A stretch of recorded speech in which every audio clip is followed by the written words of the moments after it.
It's the 6th of Elul, and this is the 6th post of our series, introducing the third section of the Jewish morning prayer called the Shema and its blessings.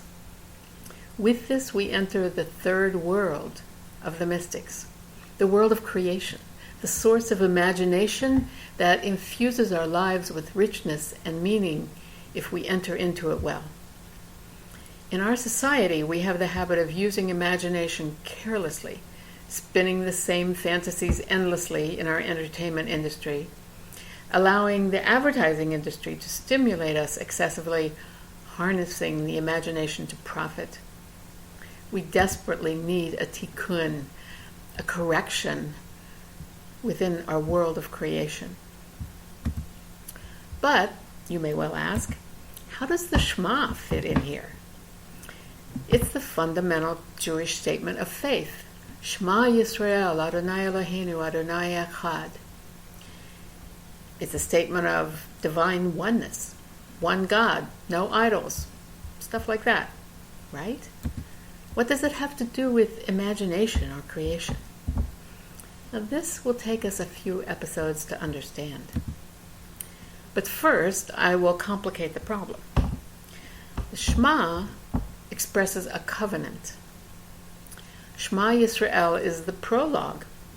Then comes an agreement between God and the Jewish people, summarized in a few paragraphs, a pact, a promise.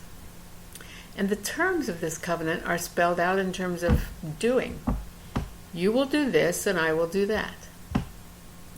Doesn't make it part of the world of action, focused on accomplishing, getting results, fulfilling certain goals?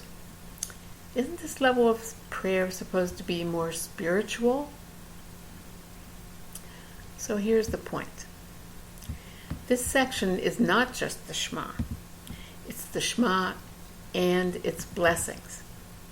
Actually, grammatically, it's her blessings. Birchoteha. The prayer is referred to in the feminine. Remember what we learned about blessing? Blessing brings out the inner potential of something or someone. The legalistic sounding phrases of the Shema have an inner dimension that is revealed by the blessings that surround her. The covenant is not merely what it appears to be on the surface. We'll also see that most of this section is expressed in poetry. That is, it's coming from a non-literal dimension. The sages who brought all this together were asking us to shift our reality dramatically, to see the covenant, to see even the law in a new way. So what are these blessings? There are 3. 2 before the recital of the Shema and 1 after. However, that last blessing has 2 names, which suggests to me that it was once 2 separate blessings. The first blessing is called Yotzer Or, which means creator of light. The second is Ahava Rabbah, great love. After the Shema, there is Emet V'Yatziv, true and enduring, which is also called Geula, redemption. Each of these brings out a different aspect of our relation to our covenant with God. In most synagogues, parts of these blessings are sung, others are recited responsively, other parts may be said silently. On Shabbat and holidays, there are longer versions of some of the blessings when people have more time to contemplate and often to sing some of the traditional songs. We're going to go through each one. For now, though, just think of the words used in the names of these blessings. Creation, light, love, truth, redemption. These are major themes in Jewish thought and life. And beyond that, some of them are part of other religions as well. So they echo universal themes.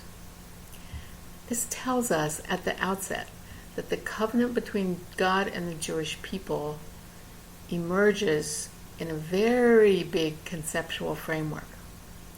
The words we say here have larger resonance than our personal lives. And such words are not easily defined, not in theology or in physics, not in philosophy or psychology. They are not really supposed to be sharply defined, despite all those students' philosophy papers that begin with dictionary quotes. You remember, like, truth, according to Webster's dictionary, is... No. These ideas are to be contemplated. The word contemplation has the same root as temple and template, referring to a pattern. In this case, a series of great patterns.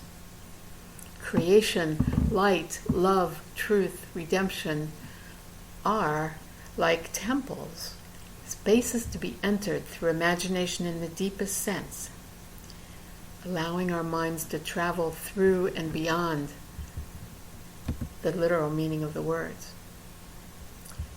That's what we will be doing over this next week. And it's a fundamental preparation for what will happen on Rosh Hashanah.